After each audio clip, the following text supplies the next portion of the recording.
From the moment Dirty Harry hit theaters, chaos followed.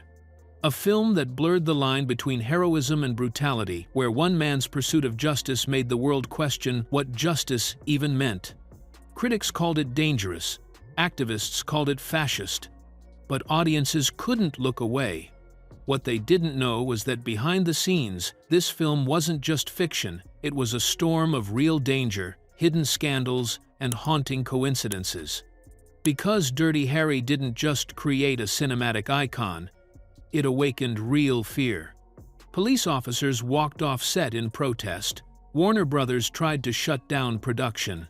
A real-life killer may have sat quietly in the theater on opening night, watching the story that mirrored his own crimes. And in the middle of it all was Clint Eastwood, a man who nearly lost his life to make the film that would define him forever. This isn't just the story of a movie. It's the story of how one film exposed the darkest corners of Hollywood, challenged America's idea of law and order, and left behind a trail of secrets the industry tried to bury for decades. Because Dirty Harry wasn't supposed to exist, and what happened behind its camera was even more dangerous than what appeared on screen. Long before Dirty Harry became a Hollywood legend, it was born from something far darker. A real terror that stalked San Francisco. The movie's villain, the deranged Scorpio Killer, wasn't just a writer's invention. He was based on a real figure who terrified California, the Zodiac Killer. A murderer who toyed with police, mocked reporters, and sent coded letters to newspapers signed with a symbol no one could ever forget. When Dirty Harry premiered on December 22, 1971, the city that had once trembled under the Zodiac's shadow gathered at the North Point Theater. Flashbulbs popped, celebrities filled the aisles, and Clint Eastwood arrived to thunderous applause. But what no one noticed at the time, at least, not until years later, was a silent, solitary man sitting in the back row. He was tall, thin, wearing sunglasses despite the darkness. He never spoke. He didn't laugh, didn't flinch, didn't react. And when the credits rolled, he simply vanished into the cold night air. 3 days later, the San Francisco Chronicle received a new coded letter. It described scenes from Dirty Harry scenes that weren't shown in trailers, weren't published in the press, and could only be known by someone who had watched the full movie. Investigators couldn't ignore the coincidence. Had the Zodiac Killer actually attended the premiere of the movie inspired by him? Some believed he came to gloat, to enjoy the twisted glory of watching his crimes replayed on the big screen. Others thought he came to mock the police, to prove he could walk among them and never be caught. Whatever the reason, one thing was clear. Dirty Harry had struck a nerve that bled straight into reality. And while San Francisco whispered about the killer in the dark, Clint Eastwood was about to face his own brush with death, one that had nothing to do with fiction. The rooftop chase scene, the one where Inspector Callahan pursues the killer across San Francisco's crumbling buildings, remains one of the film's most breathless moments. But what most people don't realize is that it nearly became Clint Eastwood's last. While filming the sequence, Eastwood insisted on doing his own stunts. He didn't believe in stunt doubles. Harry wouldn't back down, he said, and neither would he. But when he sprinted across the roof of an aging apartment building, the unthinkable happened. The rooftop gave way. Eastwood's body dropped more than 12 feet, slamming hard onto the concrete below. Crew members froze. Some screamed. For a moment, everyone thought Hollywood's rising star had just died in front of them. Blood poured from a cut across his forehead. His shoulder was dislocated. He was unconscious for several minutes before finally stirring. When he came to, the first thing he said wasn't about the pain, it was about finishing the shot. Only Harry wouldn't quit, he told the crew, brushing off the medics. He went back to set, filming the next scene with real blood still dripping down his face. The injury you see in the final cut? That wasn't makeup, it was real. The moment blurred the boundary between actor and character. Clint Eastwood was Dirty Harry, tough, relentless, and willing to face death for the shot. But fate had a twisted sense of irony. because the man who risked his life for the role was never supposed to play it in the first place. It's hard to imagine anyone but Clint Eastwood squinting down the barrel of that .44 Magnum, but in a twist that almost rewrote movie history, he wasn't even the first choice, he was the last. When the script for Dirty Harry began circulating around Hollywood, few actors wanted to touch it. The main character was seen as too violent, too cold a cop who bent every rule in pursuit of his own brand of justice. The studio first approached Frank Sinatra, who turned it down because of an injury that made holding the heavy revolver impossible. Next came John Wayne, who refused outright, calling it too grim. Then Paul Newman, Hollywood's golden boy, got the offer. But instead of taking it, Newman passed it to Clint Eastwood, a rising star best known for his stoic gunfighters in spaghetti westerns. Eastwood saw something no one else did. Not a villain, not a hero, but a man caught between justice and obsession. When he read the early drafts, Eastwood wasn't impressed. The killer was named Travis, not Scorpio, and the story lacked the moral bite that would make it legendary. So Eastwood personally brought in director Don Siegel, his trusted collaborator from previous projects, and together they reshaped the script from the ground up. They transformed Dirty Harry into something raw, something dangerous, a reflection of the fear gripping America at the time. It wasn't just a cop movie anymore. It was a statement about power, morality, and the price of safety. But their rebellion came at a cost, because as cameras started rolling, another kind of revolt was building, one that didn't come from critics or the studio. It came from the people who wore the same badge as Harry Callahan. In the early days of filming, Dirty Harry had full cooperation from the San Francisco Police Department. Real officers served as advisors, lent equipment, and even appeared as extras. The department was proud to see their city on screen until they saw what Eastwood's character actually did. When early footage leaked within the force, outrage spread like wildfire. Officers watched in disbelief as Harry Callahan tortured suspects, ignored legal rights, and shot criminals in cold blood. To them, this wasn't just fiction, it was an insult, a portrayal of police as ruthless vigilantes who believed they were above the law. Within days, dozens of SFPD officers walked off the production. Technical advisors quit. Extras in uniform refused to return. The department even issued a public statement condemning the film as a dangerous distortion of real police work. The rebellion caught the media's attention. Headlines questioned whether the movie glorified brutality.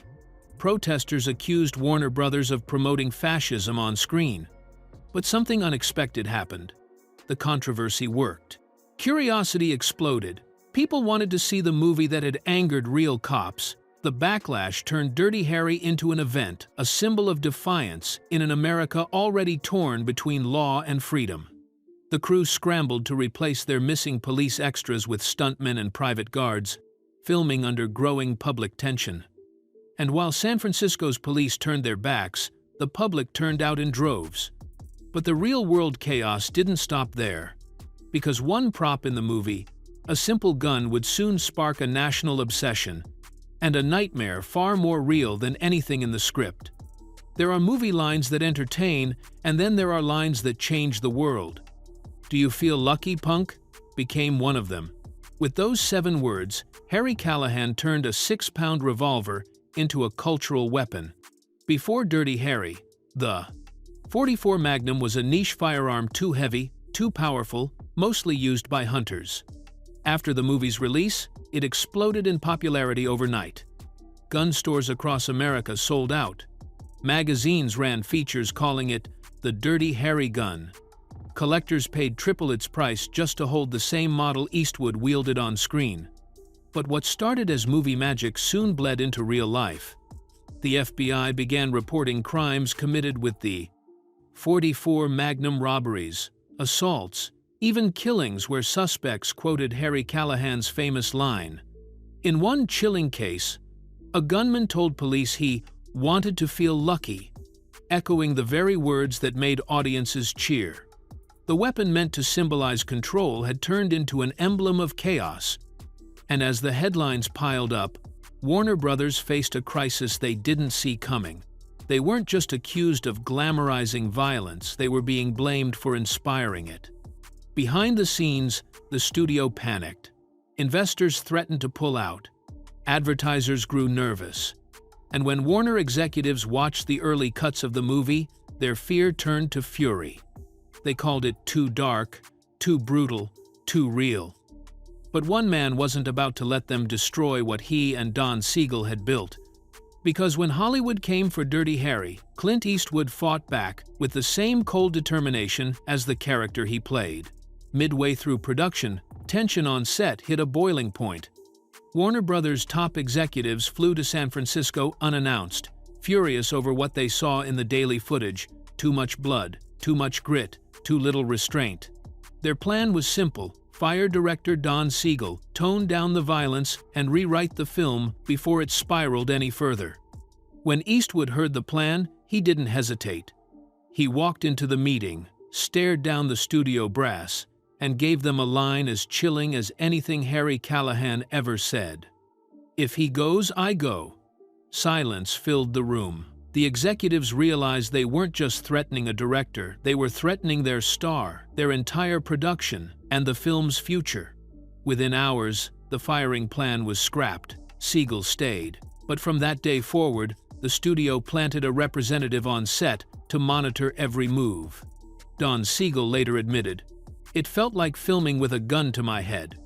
Yet, that constant pressure, the fear of being shut down at any moment, only fueled the rebellion behind the camera. Eastwood and Siegel doubled down, leaning into the grit and realism the studio wanted to erase. Every shot, every line, every drop of tension became an act of defiance. And that defiance turned Dirty Harry into a statement not just about crime, but about the creative war between artists and corporations. But just as the dust settled, fate threw another devastating twist their way. Because the man originally chosen to play Scorpio, the movie's unhinged killer, wasn't an actor at all. He was supposed to be a hero. The killer in Dirty Harry, known only as Scorpio, was more than just a villain. He was the nightmare version of the real Zodiac, a figure of chaos with no conscience, no logic, and no fear. But what if the face behind that monster had belonged to one of America's most beloved war heroes? When casting for the role began, Warner Brothers had their sights set on Audie Murphy, a decorated World War II soldier and one of the most celebrated veterans in American history. Murphy wasn't just a hero, he was the hero. A man who had single-handedly taken on German forces, rescued his unit, and returned home as a symbol of bravery and patriotism. The idea of putting him in the role of a deranged killer was shocking, and that was exactly the point. Imagine the headlines: "America's greatest soldier becomes America's most terrifying villain." It would have flipped the country's perception of good and evil overnight. But fate had other plans. Before the contract could be signed, tragedy struck. Audie Murphy's private plane went down in Virginia in May 1971. There were no survivors. The role was recast quietly, almost reluctantly, and went to an unknown theater actor named Andy Robinson. At the time, few in Hollywood had ever heard his name. He was soft-spoken, thoughtful, and, ironically, terrified of guns. Hardly the image of a cold-blooded murderer. No one, not even Robinson himself, could have predicted what would happen next.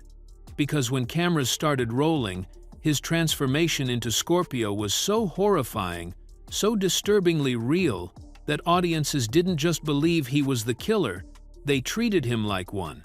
Andy Robinson stepped onto the Dirty Harry set as a complete unknown. By the time the movie premiered, he was one of the most hated men in America, not because of who he was, but because of what he played. From the moment he appeared on screen, wild-eyed, unhinged, trembling with manic energy, he terrified audiences. He didn't act like a movie villain, he acted like someone who could actually exist. And that was the problem. After the film's release, letters started arriving at Warner Brothers, some praising his performance, others filled with pure venom. He was spat on in public. Strangers shouted at him in restaurants. One night, a brick was thrown through his window with a note that read, "Scorpio deserves to die." Robinson was shaken. He changed his phone number multiple times and began avoiding public events altogether. In interviews, he admitted that the role left a psychological scar. "For a while," he said, "I wasn't sure where the character ended, and I began." What made his performance so chilling was also what destroyed his peace of mind. It felt real. Every twitch, every scream, every flash of madness was raw emotion, no acting tricks, no pretense. And the irony was painful. The man who feared guns became the face of the most terrifying killer in film history. But Robinson wasn't the only one risking his life for the film. Behind the camera, the danger was just as real, and the next stunt nearly claimed more than one life. On screen, the action in Dirty Harry looks effortless, fast, brutal, and perfectly timed. But behind the camera, it was chaos. Every explosion, every jump, every chase carried real risk, and some of those stunts nearly ended in tragedy. Take the infamous scene where Harry leaps onto a moving bus to rescue a group of kidnapped children. It's one of the film's most intense moments, a few seconds of pure adrenaline. But to capture it, the crew had to perform 3 separate jumps, each more dangerous than the last. The first stuntman leapt from a bridge onto a speeding truck, no harness, no safety net. The second jumped from that truck onto the side of the bus, gripping the metal railing as it tore down the road. The third, who performed the final climb onto the roof, miscalculated his landing. He slipped, slammed his ribs against the bus frame, and fell onto the pavement below. Production stopped. For minutes, no one knew if he was alive. When he finally stood up, dazed and bleeding, the crew erupted in applause, not because of relief, but because they got the shot. In those days, there were no CGI effects, no digital fixes. What you saw on screen was real pain, real risk, and real courage. The stunt coordinator later admitted that Dirty Harry pushed its team to the limit. Every scene felt like it could be our last. That sense of danger became the film's heartbeat. It made the violence feel raw and authentic. Too authentic for some. Because while the crew was risking their lives to make Dirty Harry, governments around the world were trying to make sure no one ever saw it. As soon as Dirty Harry hit international screens, it lit a firestorm of censorship unlike anything Hollywood had seen. To some countries, it wasn't just controversial, it was dangerous. In West Germany, officials labeled the movie morally corrosive and banned it for 3 years. In Australia, theaters were forced to cut entire sequences of violence before it could even be shown. And in Finland, the government banned the movie twice, calling it a threat to public order. Each time censors tried to silence it, audiences wanted it more. Illegal copies began circulating underground. Bootleg VHS tapes were sold in back alleys for 4 or 5 times the price of a normal ticket. In Finland, underground screenings were held in basements and warehouses, packed with people eager to see what they weren't supposed to. The result? The ban backfired. The film's reputation only grew. Dirty Harry became not just a movie. It became rebellion on celluloid, the forbidden fruit of the 1970s. Every act of censorship turned it into a symbol of resistance. The more the establishment tried to hide it, the more audiences idolized it. And that defiance echoed everywhere, even in the literary world, where a novelization of Dirty Harry would uncover secrets that never made it to the screen.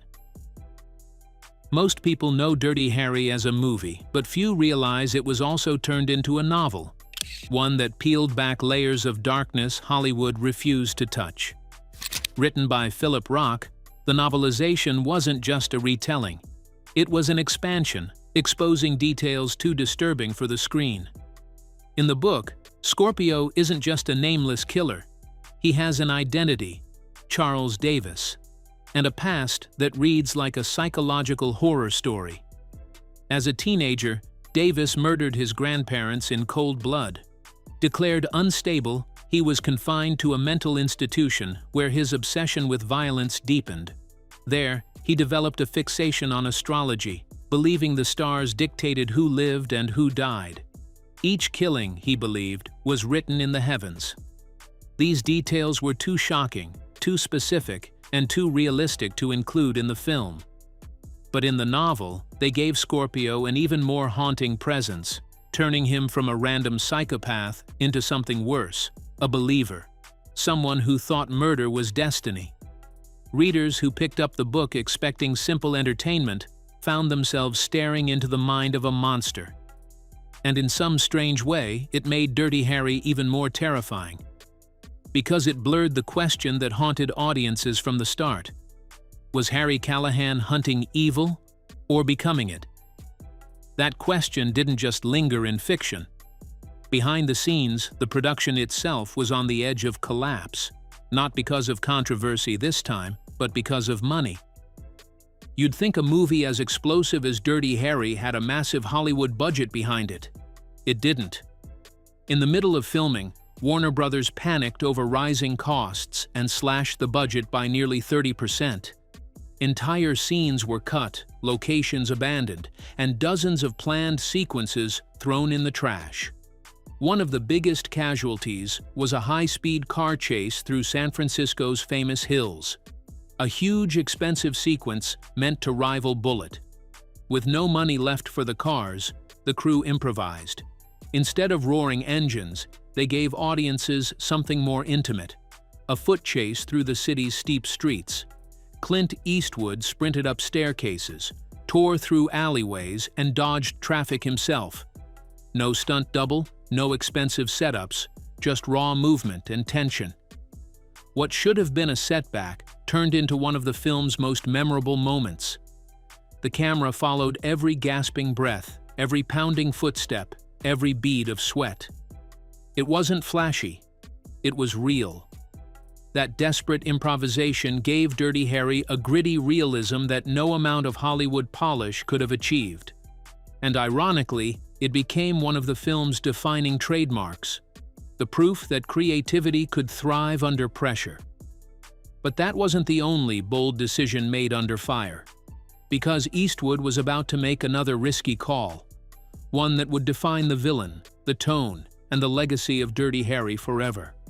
At the height of production, Clint Eastwood made a decision that baffled everyone around him. He insisted on keeping Andy Robinson, the trembling, gun-shy theater actor, in the role of Scorpio, despite pressure from Warner Brothers to recast. The studio wanted a recognizable face, someone who could pull audiences without controversy. Eastwood refused. He'd seen Robinson perform in a small stage production and noticed something the executives didn't: a nervous unpredictability that felt real. "He's not acting crazy," Eastwood said. "He is crazy just enough for the camera to love it." On set, Robinson's fear of guns became part of his performance. His hands really shook when he held a weapon. His wild expressions weren't rehearsed, they were instinctive. Eastwood knew the camera would catch every flicker of genuine fear and turn it into menace. And he was right. Robinson's Scorpio wasn't a caricature, he was disturbingly believable, a predator who could exist in the real world. His twitching grin and uneven breathing created one of the most unsettling villains in cinema history. When the film premiered, audiences couldn't look away. Robinson's portrayal was so convincing that people blurred the line between man and monster. It was the performance that elevated Dirty Harry from a simple crime thriller to something deeper, a study of good and evil, of obsession and control. And it all came from Eastwood's willingness to take a risk, to ignore the rules, to trust his instinct. That instinct not only saved the film, it turned Dirty Harry into a cultural phenomenon. But its impact didn't end there. What began as a risky production turned into one of the biggest cinematic revolutions in history, one that redefined the very idea of what a movie hero could be. When Dirty Harry hit theaters in December 1971, no one, not even its creators, expected the explosion that followed. With a modest $4 million budget, the film went on to earn over $36 million. becoming one of the highest-grossing movies of the year. It wasn't just a hit, it was a cultural shockwave. Audiences cheered. Critics panicked. Scholars debated whether the film glorified violence or exposed it. Human rights advocates called it dangerous propaganda, while fans hailed it as a brutal dose of reality. But controversy couldn't slow it down. Every negative headline only drew bigger crowds. People weren't just watching Dirty Harry, they were talking about it, fighting about it, quoting it. The .44 Magnum line became a mantra. Eastwood's squint and calm menace became the blueprint for a new kind of hero. The morally gray anti-hero who does what others won't. The movie broke more than box office records. It broke cinematic boundaries. It redefined what action could be: gritty, personal, psychological, and paved the way for every conflicted hero that followed. Without Dirty Harry, there would be no John McClane, no Jack Bauer, no modern-day vigilante cop archetype. Even half a century later, the debate hasn't ended. Was Harry Callahan a hero or a monster? A protector or a warning? That's what keeps Dirty Harry alive, not just as a film, but as a question. Because in the end, Dirty Harry didn't give answers. It forced audiences to ask themselves the hardest question of all. When the law fails, how far would you go for justice? If this story opened your eyes to what really happened behind one of Hollywood's most controversial films, make sure to like, share, and subscribe, because the truth behind the movies you thought you knew is always stranger, darker, and far more dangerous than fiction.